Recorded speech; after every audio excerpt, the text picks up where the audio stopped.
नमस्कार, श्रद्धाज मराठी रेसिपी आणि ब्लॉगमध्ये आपल्या सर्वांचे स्वागत आहे. आज आपण बघणार आहोत गहूची खीर. हे गहू मला माझ्या काकीने केरळमधून उपलब्ध करून दिले होते. पण तुम्हाला हे गहू केरला स्टोअरमध्ये कुठेही इझिली अवेलेबल होतात. हे गहू खपली गव्हासारखे लांब नसतात, छोटे छोटे असतात आणि दिसायला थोडेसे व्हाईट असे असतात. तर हे दाणेदार आणि फुगलेले असतात, छोटे असतात बारीक. तर आपण हे केरला स्टोअरमधून इझिली अवेलेबल करू शकता. आणि आता ह्या गव्हाची खीर कशी करायची ते बघूया. मी 2 कप इथे गहू घेतलेले आहेत, म्हणजे 2 वाट्या. ते स्वच्छ धुवून घेतलेले आहेत आणि ते गहू 2 ते 3 तासासाठी मी तसेच भिजायला ठेवलेले आहेत. 1 ते 2 तास झाले की हे भिजलेले आहेत आणि आता हे गव्हातलं पाणी आपण काढून घेणार आहोत. आणि आता आपण हे गहू शिजवण्यासाठी एक कुकरमध्ये हे शिजवायचे आहेत. हा गहू 2 ते 3 तास भिजला की हा चांगला फुगतो आणि मऊही होतो, मऊ होतो आणि त्याचे शिजायला मदत होते. त्याच्यामुळे तो भिजवणं हे 2 ते 3 तास तरी गरजेचं आहे. आणि आता इथं कुकरमध्ये मी अर्धा कुकर पाणी घेतलेलं आहे. आपले गहू पूर्णपणे भिजून एक अर्धा बोट वरती पाणी राहील एवढं पाणी घालून घ्यायचं आहे याच्यामध्ये, किंवा गहू भिजतील एवढं तरी पाणी घालून घ्यायचं आहे त्याच्यामध्ये. आणि आता हे आपले गहू टाकून हे एक शिट्टी 2 ते 3 शिट्ट्या करून घेणार आहे मी याचा. गहू भिजल्यामुळे तो मऊ शिजतो आणि तो जास्त शिजवायचीही गरज पडत नाही. आता इथं याचे क्रीमी टेक्स्चर खूप छान आलेलं आहे. गहू शिजले का ते बघूया.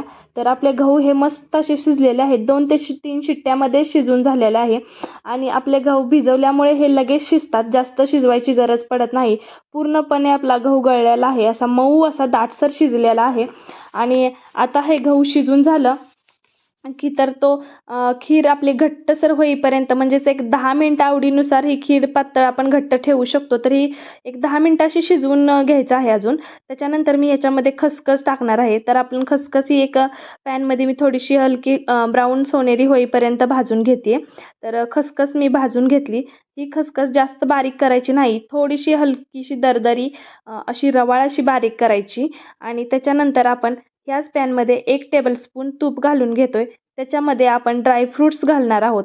काजू, बदाम, पिस्ता, मनुका, तुमच्याकडे जेही ड्रायफ्रूट्स अवेलेबल असतील ते तुम्ही कोणतेही घालू शकता. आणि थोडेसे सोनेरी होईपर्यंत परतून घ्या.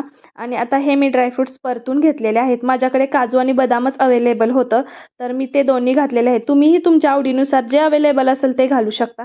इथे मी नारळाचं दूध घेतलेलं आहे. हे साधं दूध नाही आहे, जे आपण ओला नारळ आहे तो मी बारीक करून त्याचं दूध काढलेलं आहे, तर ते मी घालणार आहे ह्याच्यामध्ये.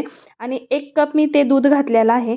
आणि त्याच्यानंतर ते चांगलं मिक्स करून घेणार आहे. क्रीमी टेक्स्चर खूप छान आलेलं आहे आपल्या खिरीला. आणि हे मिक्स करून चांगलं मी शिजू देणार आहे 1-10 मिनिटे. आणि आता आपली ही खीर चांगली शिजलेली आहे, तर ही सतत ढवळत राहायची आहे, जेणेकरून ती खाली लागणार नाही. मंद आचेवर उकळायची आहे, जेणेकरून खीर पातळही होत नाही. दूध उकळल्यावर त्याच्यामध्ये आता आपण हे ड्रायफ्रूट्स घालणार आहोत. तर हे मी परतून घेतलेले ड्रायफ्रूट्स आहेत. तुम्ही याच्यामध्ये तुमच्या आवडीनुसार अजूनही ड्रायफ्रूट्स वाढवू शकता. तर माझ्याकडे जे अवेलेबल होते ते मी घातलेले आहेत. आणि आता हे मस्त असे ब्राऊन होईपर्यंत परतून घेतलेले हे मी मिक्स करून घेते.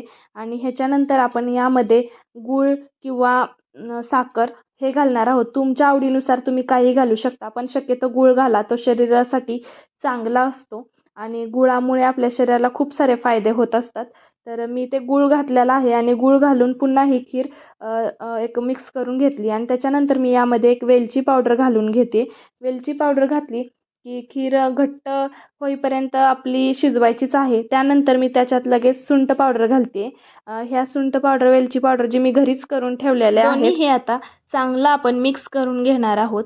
हे चांगलं मिक्स झालं की खिरीला आपल्या क्रीमी टेक्स्चर खूप छान आलेला आहे आणि ह्याचा वासही खूप छान येतोय, सुगंध खूप मस्त दरवळतोय.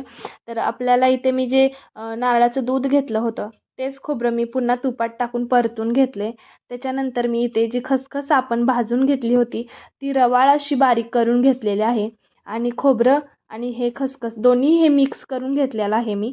आणि हे पण आपण हलवून मिक्स करून घेणार आहोत. तर इथं खिरीचा आपला कलर बदलला आहे. जो गहू आपण टाकला होता तो चांगला शिजलेला आहे आणि गुळामुळे खिरीचा कलरही चेंज झालेला आहे.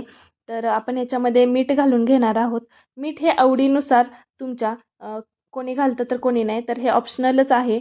आणि आता हे सगळं झालं की आपण खीर पुन्हा चांगलं मिक्स करून घेतो आहे. आणि हे खीर पातळ किंवा घट्ट हे आपल्या आवडीनुसार आहे. तर आपण आपल्याला जशी आवडते तशी घट्ट हवी असेल तर ह्याच्यामध्ये कमी पाणी घालायचं आहे शिजवताना. आणि आपली खीर आता ही मस्त शिजून रेडी झालेली आहे. ह्याच्यामध्ये आपल्याला 1 चम्मच वरून तूप घालून घ्यायचं आहे. तूप घालून घेतलं की खिरीला एक वेगळाच सुगंध आणि मस्त अशी खीर चविष्ट आणि तुपट अशी लागते. त्याच्यानंतर आपण ह्याच्यामध्ये सर्वात शेवटी जायफळ घालून घेणार आहोत. तर जायफळ घातल्याने खिरीला वेगळाच सुगंध येतो आणि खीर एकदम उत्तम अशी लागते. तर खीर ही आरोग्यासाठी अत्यंत पौष्टिक आणि चविष्ट असते. ही खीर प्रथिने, फायबर आणि विटॅमिन्सने समृद्ध असते. मी सांगितल्याप्रमाणे तुम्ही सुद्धा करून बघा. तर आता ही खीर आपण सर्व करतोय. तर खरंच खूप सुंदर झालेली आहे ही खीर. आणि हा व्हिडिओ जर तुम्हाला आवडला असेल तर श्रद्धाज मराठी रेसिपीला सबस्क्राईब करायला विसरू नका. धन्यवाद.